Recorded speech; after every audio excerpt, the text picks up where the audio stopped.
Quem acompanha esse canal já deve saber que 97% da água do planeta é salgada e está nos oceanos e mares. A primeira vez que eu soube disso, e sabendo que tem tantos países, tem tantas pessoas que sofrem com a escassez, com a falta de água, eu pensei, por que a gente não transforma essa água salgada do mar em água potável? Porque seria basicamente só tirar o sal da água, certo? A resposta para essa pergunta não é tão simples assim, e é o que a gente vai ver nesse vídeo. Existem 3 métodos principais para separar o sal da água salgada, sendo que o terceiro método é o meu favorito, e eu vou explicar um pouquinho por quê, mas antes eu vou pedir para você curtir esse vídeo e se inscrever no canal para a gente continuar, a trazer mais conteúdo sobre isso. Pois bem, então, eu falei sobre 3 métodos para separar a água do sal e transformar essa água em água potável para uso humano. Bom, o primeiro deles é bem simples. É basicamente você esquentar a água por uma caldeira, por queima de combustíveis fósseis ou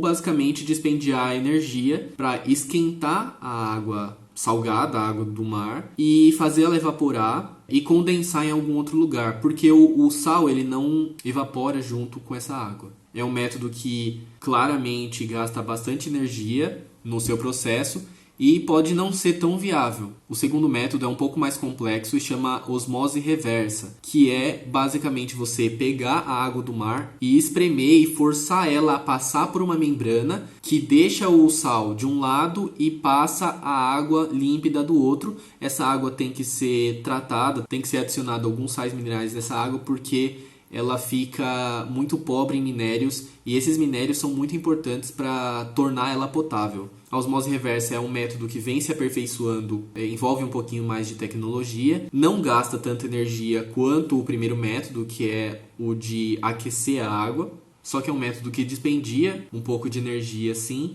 E além disso, o que é o rejeito? Qual que é o rejeito dessas fábricas de água? Bom, se você está tirando água de um lado, água potável, água doce, de outro, você está produzindo um excedente, uma água mais salgada que chama água salobra ou em inglês brine, que muitas vezes é depositada direto no oceano. Então essas estações que geram essa água, elas captam a água do mar, fazem todo o processo, pegam a água doce e liberam essa água salobra, essa água mais salgada com altas concentrações de sal no mar. E isso pode ser um pouco preocupante, porque essa água ela tem algumas propriedades diferentes da água do mar em estado natural e pode afetar alguns ecossistemas costeiros e piorar a situação do ecossistema marinho. Então, uma grande preocupação desses métodos é o impacto que eles geram durante a produção dessa água.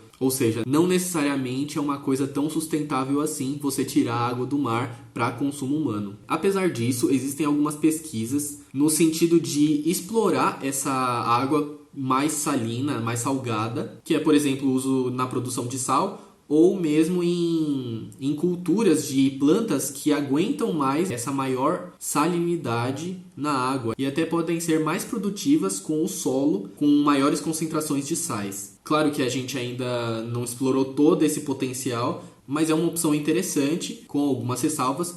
O jeito mais eficiente, mais barato de você conseguir água potável para a população continua sendo preservar os mananciais de água doce, os rios, os lagos e tentar preservar ao máximo os ecossistemas pertencentes a esses rios e tentar transformar esses sistemas de abastecimento de água mais eficientes com menores perdas de água. Eu acho que isso é muito mais benéfico, muito mais barato e assertivo do que você simplesmente pegar a água do mar e transformar em água potável, porque isso ainda é um pouco controverso. Agora, o terceiro método que eu vou falar é, na minha opinião, o meu preferido, só que ele não é um método tão efetivo, tão eficiente, que gera milhares de litros de água por dia, mas ainda assim tem o seu valor e tem muitas perspectivas de implementação, principalmente no semiárido brasileiro. E aí, exatamente o que o Instituto Agronômico de Pernambuco e a Universidade Estadual da Paraíba desenvolveram, que é um